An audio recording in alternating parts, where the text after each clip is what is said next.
Bom, pessoal, vamos à resolução do exercício. Primeira questão. Qual a orientação dessa quadrícula? Norte, sul, este, oeste. Bom, primeiro nós temos que ver que a linha do Equador eu somo 90 para o norte e 90 para o sul. A linha de Greenwich, 180 para este e 180 para oeste.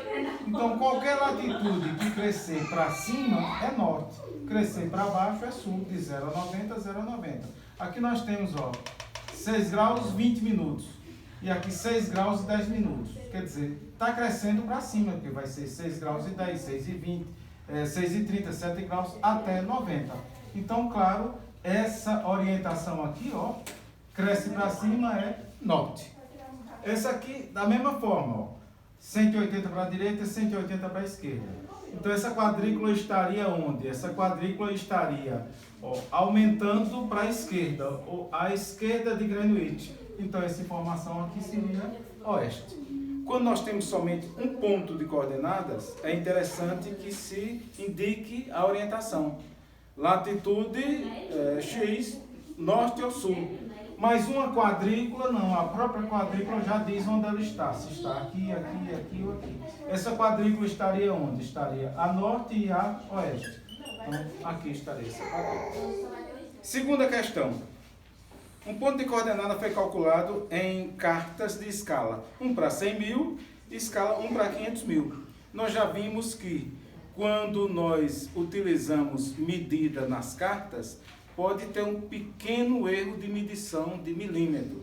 Então, um pequeno erro de milímetro, ele será mais representativo numa escala pequena, uma escala que foi reduzida mais vezes. Então, a ideia é que na escala de 1 para 100 mil, o resultado seja mais satisfatório do que para 500 mil. Porque para 500 mil foi uma escala, um mapa mais reduzido do que 500 mil. Ou seja, 5 vezes mais reduzido. A questão 3 pede para calcular o ponto P nessa quadrícula, 10 graus norte e 20 graus sul. A distância medida foi 9,3 centímetros e a distância medida entre a menor, que é mais fácil para somar, e o ponto é de 5,7 centímetros. Daí nós fizemos a regra de 3. Relacionamos as duas unidades de medida, do sistema centesimal e do sistema sexagesimal. 9,3 está para 10 graus, assim como 5,7 vai estar para x graus. Daí a regra em 3, esse vezes esse dividido por esse deu 6. Ainda sobraram 12 centésimos. Mas o número seguinte é maior que 5, então ele sobe e passa para 13. Então 13 centésimos. O que é que nós fizemos? Transformamos esse centésimo em sexagésimo. Aí aquela regrinha de sempre. 13 vezes 60 sobre 100 deu 7 minutos. Ainda me sobraram 80 centésimos. Cuidado quando for fazer esse cálculo aqui na maquininha, ela vai ignorar que nas casas decimal está vazia e não bota o zero. Não confundir com 8, que seria na casa decimal após a vírgula 0,8. Aqui sim são 8 unidades. Daí perguntamos no sistema sexagesimal, esse 80 dá 48 segundos. A latitude ficou, o que nós encontramos, 6 graus, 7 minutos, 48 segundos. Agora somado a 10 graus, ficamos com latitude 17 graus, 16 graus, 7 minutos, 48 segundos, sul, porque ela está crescendo para baixo. Esse fecho de curva de nível aqui vai nos auxiliar para responder as próximas respostas. A pergunta é, defina a curva de nível. Muito simples, todo mundo já fez lá no exercício. Uma linha imaginária, onde todos os pontos dessa linha têm a mesma altitude. Não é altura, é altitude, porque essa informação dada aqui na cota é informação com referência ao nível médio do mar. Então seria altitude. Então, curva de nível, imaginaram, todos os pontos dessa curva têm a mesma altitude. Ok? Vamos para o outro. O que é espaçamento de uma curva de nível? Espaçamento de uma curva de nível seria a distância horizontal entre essas curvas. Inclusive, ó, curva de nível aqui na carta, e aí ela está impressa na carta, faz parte da carta, e se eu quiser a distância real entre uma curva dessa e outra, pode se calcular pela escala da carta. Diferente do que está em altitude, ó, não está na escala da carta, tem que ser indicado na cota. O mais interessante é que o espaçamento da curva de nível vai me dar o grau de inclinação dessa elevação. Essa elevação estaria, por exemplo, mais baixa aqui, subindo, subindo e fazendo isso aqui. Então, se eu for traçar um perfil transversal nesse trecho aqui, eu estarei com essa parte aqui bem inclinada, essa mais suave, essa muito suave, inclinou um pouquinho mais suave. Ou seja, espaçamento de uma curva de nível é a distância horizontal entre as curvas e que me dá o grau de inclinação. Próxima questão. Pergunta, o que é equidistância de curva de nível? Né? Equidistância de curva de nível. Esse feixe de curva aqui, como nós vimos, a curva mais baixa é 100, a mais alta eu não sei, mas pela definição de curva de nível, se eu tenho aqui, ó, 6 curvas e essa curva aqui é 600 e essa é 100, podemos pensar o seguinte, seria aqui distância de 50? Então 100, 150, 200, 250, 300, 350, não seria 600. Seria 200? 100 mais 200, 300, mais 200, 500, mais 200, 700, já passou de 100.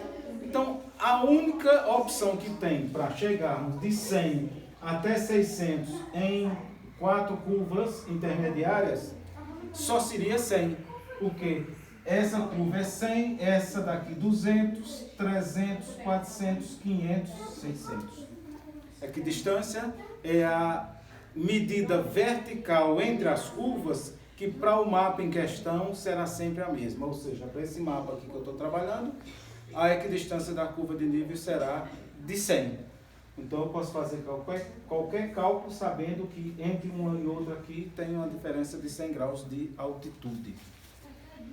Próximo. Defina ponto cotado de uma curva de nível. Ó, as curvas de nível ela pode aparecer a cota e a cota sempre aparece na curva mestra ou não. Se o construtor do mapa vê que não há necessidade de cotar todas as mestras, ele não cota, só cota algumas. Né? E o ponto cotado seria a informação dada naquele ponto e tem que ser fora da curva. Então a pergunta é essa, isso aqui, ó, é um ponto cotado. O construtor do mapa vai me dizer, ó, essa altitude nesse ponto, a cota será X. A gente já está vendo aqui que isso é 100, 200, 300, ela será 300 e alguma coisa. Para calcular isso com precisão, seria interessante fazer um corte entre essas curvas e traçar um perfil, né, desse corte entre as curvas mestras passando pelo ponto. Seria um perfil topográfico que vai ser tratado no próximo componente, leitura e interpretação de cartas. Bom, a curva de nível é uma ferramenta usada para fazer que tipo de cálculo? Na correção do exercício, no chat, nós já vimos, né?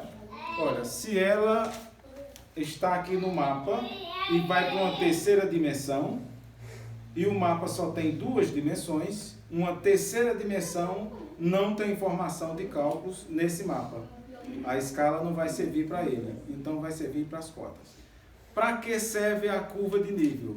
Para trabalhar medidas de altitude. Com a ferramenta curva de nível, eu tenho condições de indicar a altitude em qualquer ponto desta carta. Vamos lá. A última questão é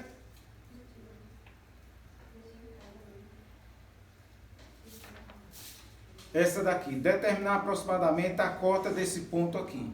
Bom, como nós falamos antes, ó, se eu fizer um corte aqui, eu trago isso aqui para o eixo do X do produto cartesiano e a variação de altitude para o eixo do Y e faço um perfil com precisão. Mas aqui nós sabemos que se não tem linha interrompida, a irregularidade dessa elevação aqui não é muito grande. Então é possível a gente mentalmente fazer esse cálculo. Olha, Quanto tem daqui para cá? Nós sabemos que tem variação de altitude em 100 metros. Na metade seria 50. Aqui é mais ou menos um terço. Ó. Então, se isso aqui, 100, 200, 300, 400, um terço de 100 é aproximadamente 30. Então, a altitude nesse ponto seria aproximadamente 330 metros. Assim, nós acabamos a correção do exercício.